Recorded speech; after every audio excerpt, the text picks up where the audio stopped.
Hey guys, this is a short video sample with the Samsung Galaxy Z Fold 3's main camera. As you know, it's a 12 megapixel sensor, and we're about to check out how it does when recording video in the bright daylight. Is it sharp enough? Is it good enough? Is it stabilized good enough as my camera man moves around?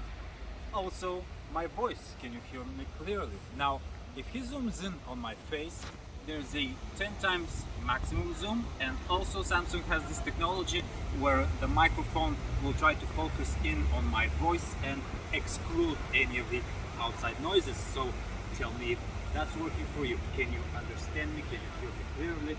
Now, as we zoom out, we also have the option of going for an ultra-wide camera, which is more appropriate when you're trying to get more stuff into the frame, or like taking action shots, or whatever does not work for your main camera.